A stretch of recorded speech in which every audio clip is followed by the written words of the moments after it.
Tape marker, Maxxine review, guys.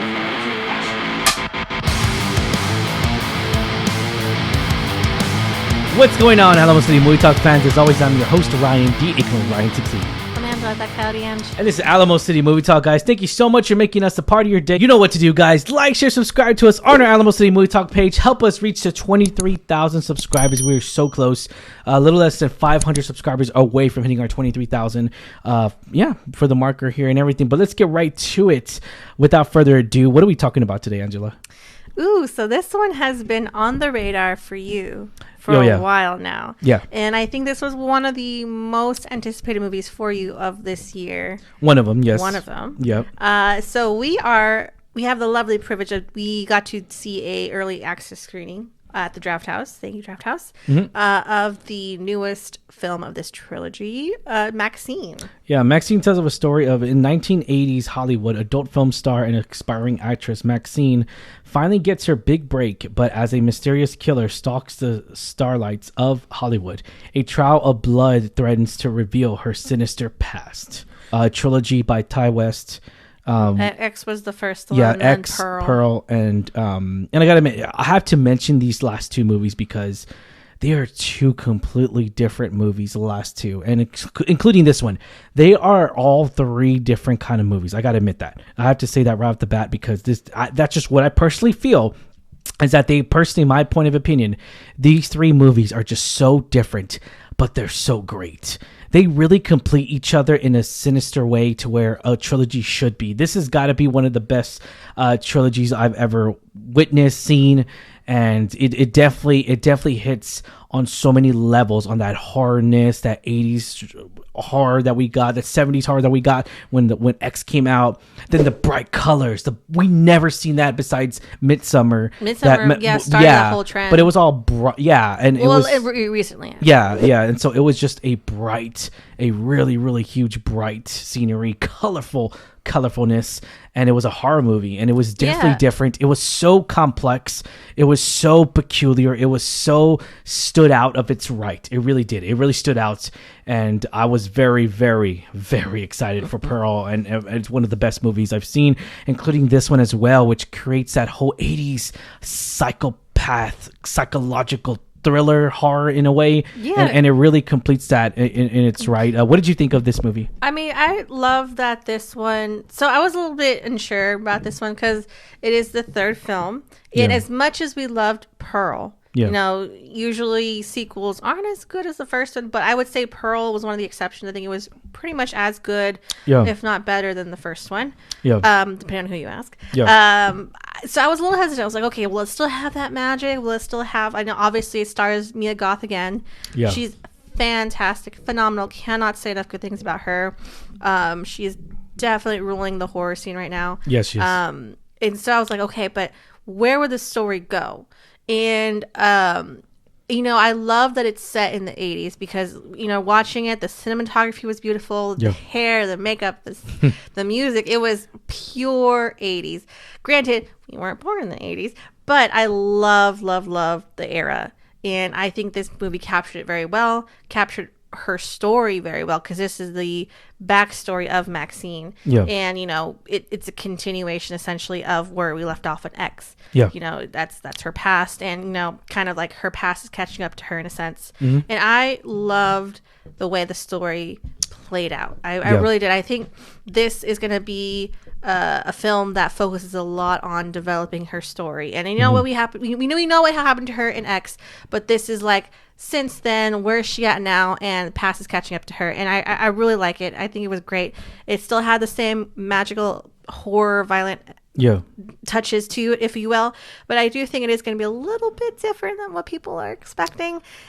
And I don't think that's a bad thing. I really, really liked it. I mean, what did you think? Yeah, so Ty West just comes in and just, first and foremost, you're totally right. I have to agree with you. Mia Goth just killed it. From the very first scene we get, she just nails it out of the park here. She dominates the role. She dominates it in such a peculiar way that really stands out. Like, you think you've seen it all? No, there's something better, something beautiful with her acting, and you get to see something different in every movie. That's the crazy part. She's the main star in pretty much all the movies, and you see something different every single movie. It's beautiful. I loved it. Cinema, it's pure cinema, pure cinematography and everything, and I really enjoyed. One of the of course.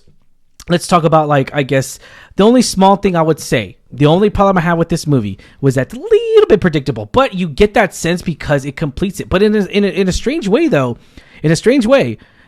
this movie really relies on the other two movies, because it really relies on that story arc, which is what was always kind of lacking in a way. Because X was it wasn't story based. It was just a simple. Because it's the start of the story. Yeah, exactly. No, but even more so, it was just a simple. That's why I loved X. It was such a simple, like a Texas Chainsaw Massacre kind of feel, 70s horror film. It was a 70s grind horror house. It really was. And I love that when it comes to cinema, when it comes to all that. Then we got Pearl, which gave us those bright color schemes that are just so peculiar and different. And then MaXXine's the 80s psychological horror, and we get a sense of that with even with you see in the trailer the Bates Motel and all that stuff. So it's just beautiful, the movie. Beautiful, and yeah, it really pays homage to pure horror psychological cinema. I'll leave it at that. But I will say I really liked how. And I like when movies do this. It's like a movie within a movie. Yeah. I really like stuff like that. So you see that in this film, because she's trying to transition from the adult entertainment industry to actual filming. Yeah. So I really liked how he's like a movie within a movie. So you saw the sets and the behind the scenes. Holding the mic. It was great. I love when movies do that. No, fantastic. But overall, I think the cast was phenomenal. I mean, Mia Goth, again, she's unmatched. She's fantastic, but the rest of the cast was great too. I mean, saw a lot of familiar faces. But I will say it boils down to Mia Goth pulled it off, and I think she really brought this to life. Yeah, and see, and another thing too, I do want to recognize as well, or I do want to bring up to everyone's attention here, is that this movie's very different. It's very different from the other two, but in a great way. It really is. For this one, it's more focused on story, okay? Take it with a grain of salt, however you want to, guys. I'm going to tell you the honest truth here. Here's the honest truth of this review. I'm going to be totally honest with you guys. The last two, they gave us something different. They gave us Mia Goth. The last Pearl was something where, like, she was in her mindset, in her world. She's going crazy. The X was just a simple slasher Chainsaw Massacre kind of feel. And Pearl was like that. And then we get this one, which is more focused on story, more focused on the emotional grasp she has on her life. It focused more on just being a star, which she always wanted from the get-go, what she always wanted since X. She's wanted to be a star. She's wanted everyone to recognize her as a star. She wants to have her name out there known. She wants to be known by everybody. I want to be famous. That's always the case ever since X came out. And I have to admit it here, guys. Is this the most horror? Is this a very bloody movie? No, it's not. It's not a very bloody movie, but it's still a slasher. It's still great. And I gotta admit though, whenever the slasher moments do happen and the horror of just the blood scenes, the gore, the knife cutting, it's so good. It really is. It's so rich. It's so good. And I love every bit of it. And I gotta leave it at that, guys. But I have to warn you, it's definitely different than the other two. And I could see people kind of like saying like, oh, this has got to be the worst movie, because that's the thing too.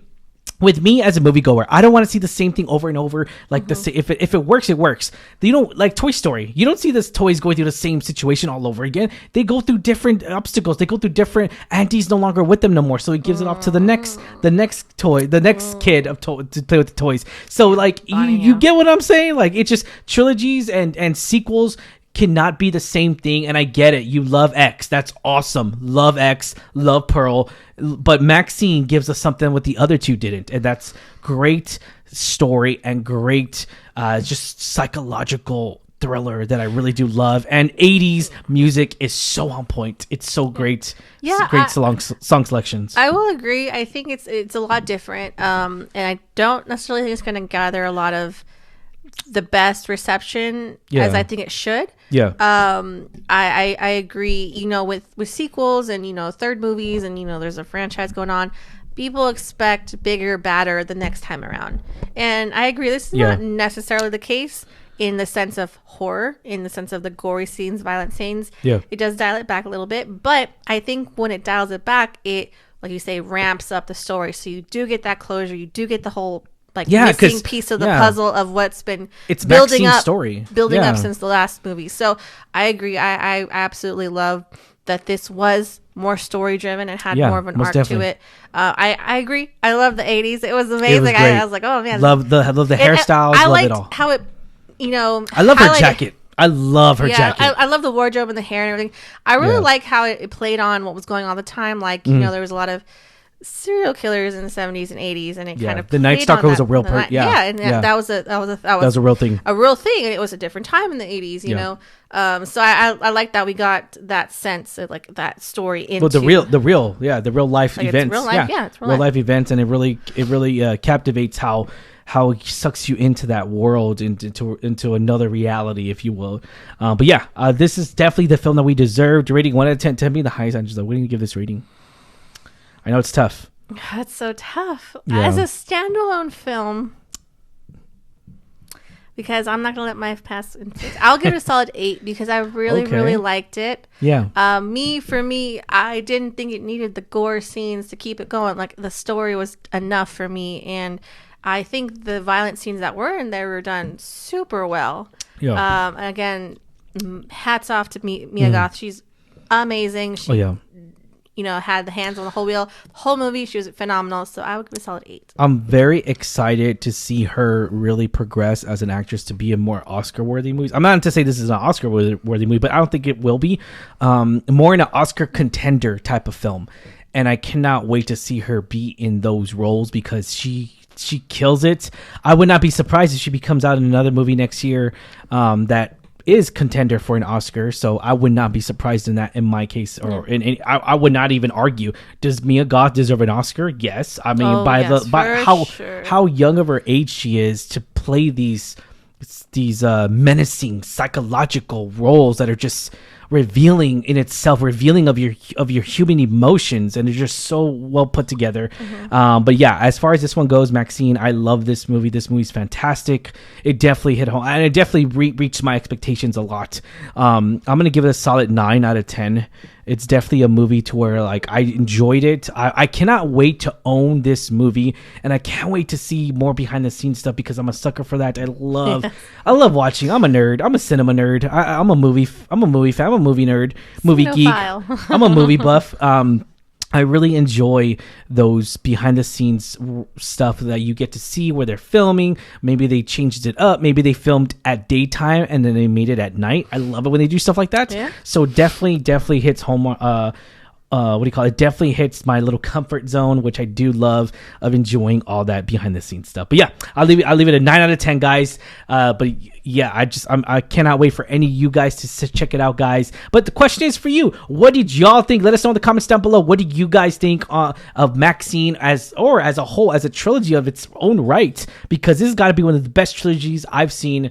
It definitely is, especially for horror. Yeah, it really is, because normally it's like good one, first one's good, second one's crap, and then I'm talking about Freddy Krueger, but then Dreamcatchers is good, and you know what I'm saying? It fluctuates a lot. It really does. It fluctuates. It goes good, and then it really knocks it out of the park. But I'll leave it at that, guys. I cannot wait for you guys, everyone, to see it on the big screen. Be sure to check this out on the big screen, guys, as Ty West always wants us to. But as always, I'm your host, Ryan D. You can Ryan 680. I'm Angela Thakaudianj. And this is Alamo City Movie Talk, guys. Once again, be sure to let us know in the comments down below. What do y'all think? And don't forget, subscribe to us. Thank you for making us a part of your day. And thanks for listening to us on our podcast or YouTube channel. Thanks for stopping by. See you at the movies.